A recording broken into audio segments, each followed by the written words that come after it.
Episode 41. Mom. Panggil Daryl pelan seraya mengetuk pintu kamar orang tuanya.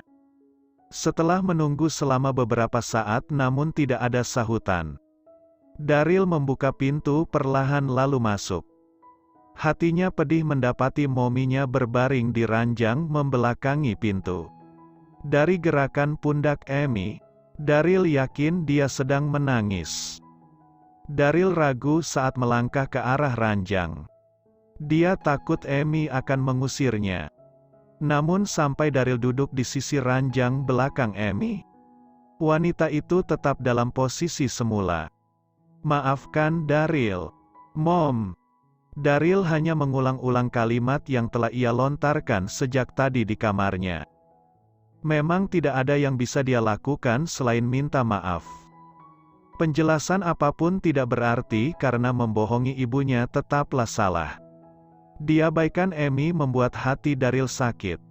Memang tidak sesakit saat merasakan perasaan Aira. Tapi rasa sakit ini juga sangat menyiksa. Tidak tahu lagi harus melakukan apa. Daryl merangkak ke sisi Amy lalu merebahkan diri di samping mominya. Sambil memeluk pinggang sang momi. Tapi sayang, sama seperti tadi Amy masih mengabaikan dirinya.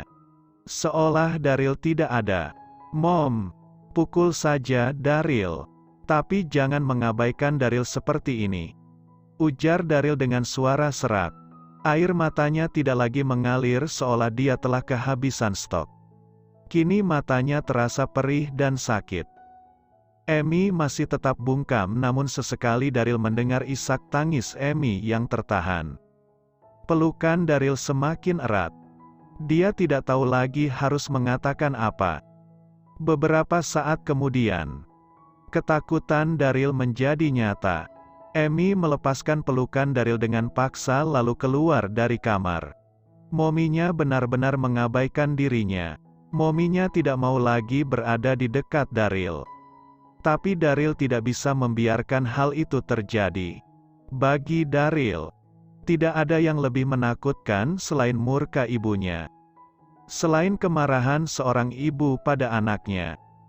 Akhirnya sepanjang hari itu yang Daryl lakukan adalah membuntuti mominya. Terus-menerus meminta maaf. William yang melihat putra dan istrinya hanya bisa menghela nafas. Dia tidak bisa berbuat apapun karena sudah berjanji pada Daryl. Sempat dia mencoba berbicara dengan Amy. Seolah-olah dirinya baru tahu bahwa Daryl berbohong dari Rick. Tapi Amy langsung menolak membahas hal itu. Istrinya itu menyiapkan kebutuhan William seperti biasa. Tapi tidak mau berbicara dan hanya menjawab singkat jika ditanya. Jujur saat ini William ingin bersedih sekaligus tertawa. Bagaimana tidak, mungkin Daryl dan Amy tidak menyadari hal ini. Tapi William sadar betul bahwa cara Amy dan Daryl menunjukkan amarah serta sakit terhadap satu sama lain sangat mirip. Kemarin Daryl yang bersikap kaku dan menjaga jarak. Sementara Amy merasa bersalah dan berusaha menebusnya dengan terus mencurahkan perhatian pada Daryl. Kini sebaliknya. Amy yang bersikap kaku dan menjaga jarak sementara Daryl merasa bersalah dan berusaha meminta maaf dengan membuntuti Amy kemana-mana. Seperti saat ini di meja makan saat makan malam. Sedari tadi Daryl membantu Amy memasak meski Amy menganggapnya tidak ada. Walau di rumah itu ada banyak pelayan. Untuk urusan makanan bagi keluarganya memang Amy yang menyiapkan dan pelayan hanya membantu. Selesai memasak, Daryl terus membantu menghidangkan makanan di meja makan. Ini bukan pertama kalinya Daryl membantu Amy menyiapkan makan malam. Namun malam ini berbeda karena interaksi di antara keduanya tampak timpang sebelah. Saat memilih tempat duduk, Daryl sengaja duduk di sebelah Amy. Tapi Amy pindah dan menjadikan William pembatas antara dirinya dan Daryl. Jangan tanya lagi betapa sakit hati Daryl dan betapa kecewanya ia. Terutama saat Amy menyendokkan nasi serta lauk ke piring William dan secara sengaja mengabaikan Daryl. Padahal sebelumnya Emi juga yang selalu menyiapkan nasi dan lauk di atas piringnya. Tapi Daryl harus menerima itu. Mungkin inilah karma yang pantas untuknya karena telah mempermainkan perasaan sang ibu. Sekarang Daryl bisa membayangkan bagaimana sakit dan kecewa hati Emi saat Daryl menolak Emi yang hendak menyuapi dirinya. Daryl, kau yakin luka di kakimu tidak perlu jahitan? Sepertinya luka itu cukup dalam dan lebar. William berkata untuk memecah keheningan di ruang makan. Gerakan Emi yang hendak memasukkan sesendok nasi ke dalam mulut terhenti sejenak. Tentu dia tertegun dan seketika merasa cemas mendengar putranya terluka.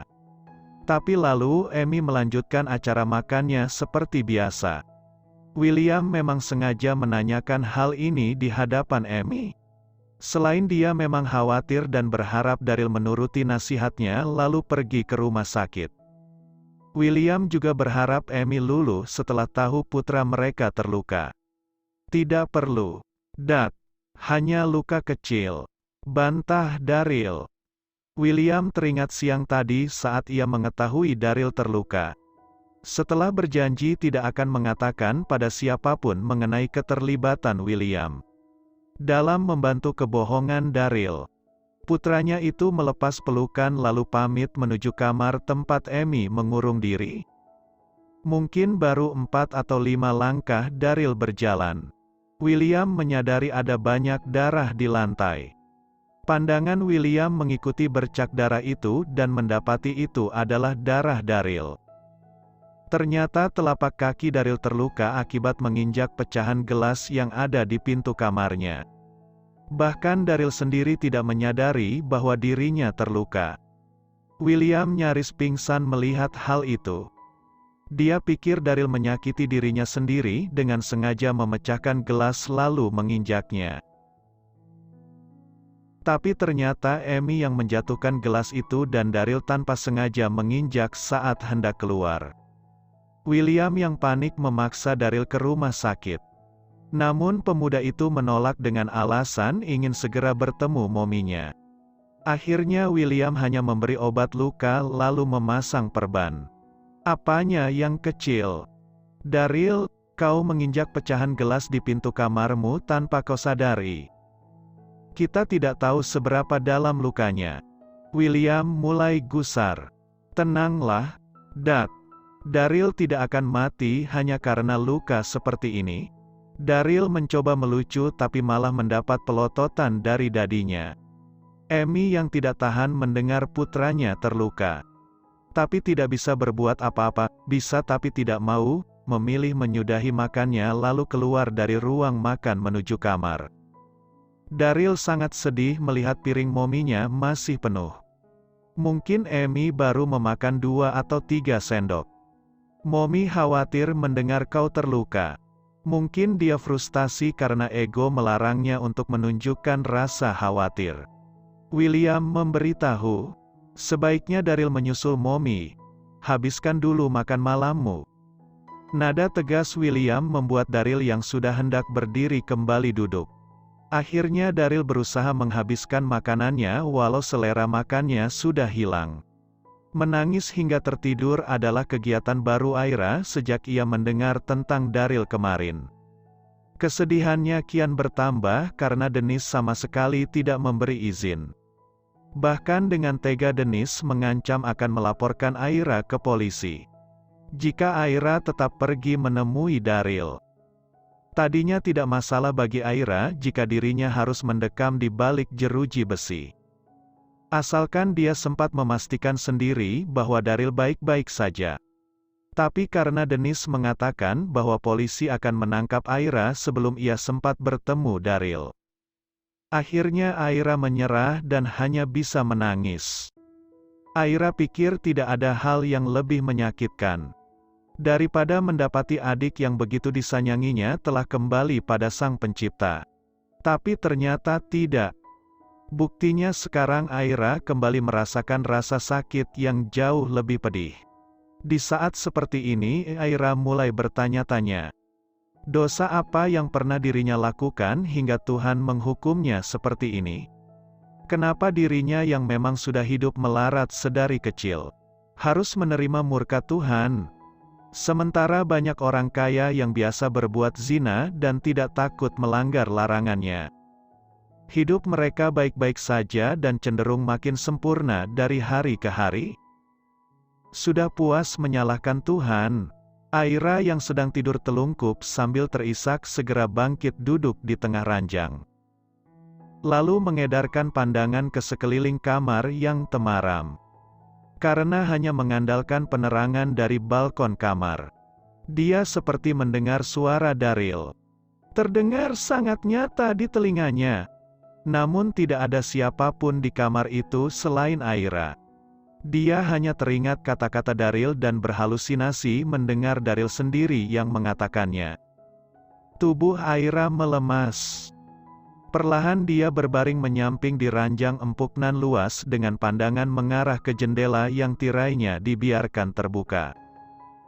Daryl, apa aku melakukannya lagi? Tanya Aira pada kegelapan. Apa aku menyalahkan Tuhan lagi? Bukankah baru saja kau menyalahkan Tuhan karena masih memberimu hidup? Bukankah baru saja kau menyalahkan Tuhan karena memberimu banyak masalah?